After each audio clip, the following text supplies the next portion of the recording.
Okay, guys, I just got done watching Spectre, so I'm going to do a review for that too. I'm going to prefix this by saying that I like the James Bond character. I like most of the movies, not all of them, but the majority of them. The first one I remember watching when I was a kid was Goldfinger. That was back in 1964. That's when it was released, not when I watched it. I'm not that old.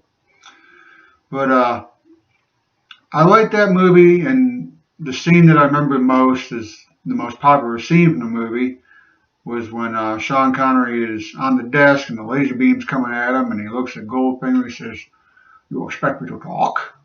And Goldfinger says, "No, Mr. Bond, I expect you to die." I've always liked that scene. Now, in this movie, Spectre, I like Daniel Craig. I think he's a good actor. I like him as Bond. He's a believable Bond. He does a lot of his own stunts. He does a good job as Bond. Uh, the actor I liked the most in this movie was Christoph Waltz. He did a really good job as Blofeld. I just wish he'd been in the movie more. I mean, it seemed like he was only in it for maybe 10 minutes. It was probably longer than that, but it seemed that way. I wanted to see him in the movie more than he was. The cinematography was great in this movie. I mean, it looked really good. Uh, the fighting scenes were good. I have two problems with this movie, though.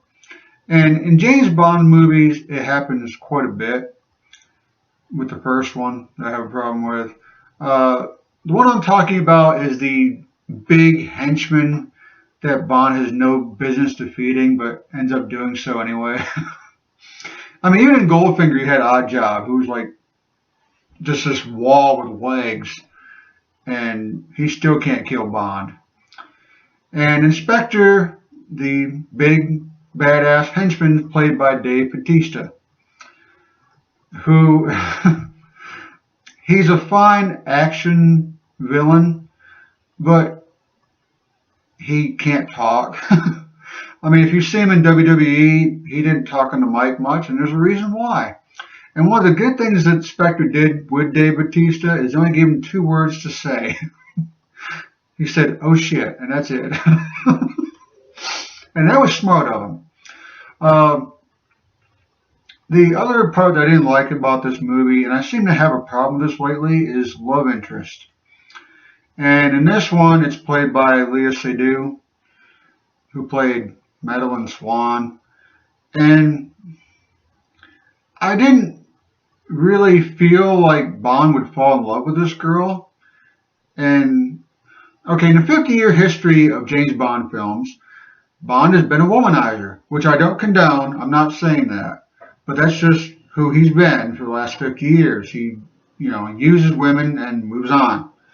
But two of the last four movies, the four movies with Daniel Craig, he's fallen in love with girls, or at least had a deep connection with them. Now, the first one was in Casino Royale with Vesper Lynd's character, Eva Green. Uh, I I bought that one. I really did. I saw why there was a connection. It was good chemistry between the two, and I just thought that that was good. I believed that one. And this one, I didn't believe it. I mean, yes, she's pretty and she's smart, but I didn't see the chemistry between the two of them. I I didn't buy it. But the rest of the movie was good. I enjoyed the rest of the film, except for a couple times where I got bored. I just did. It just seemed like it dragged a couple times. But other than that, the movie was pretty good. Christoph Waltz, like I said, he stole the show every time he was in a scene, which was like three times. But I recommend watching it. Don't get your hopes up too much, in my opinion, but you might like it. Uh, I would give it three slow claps.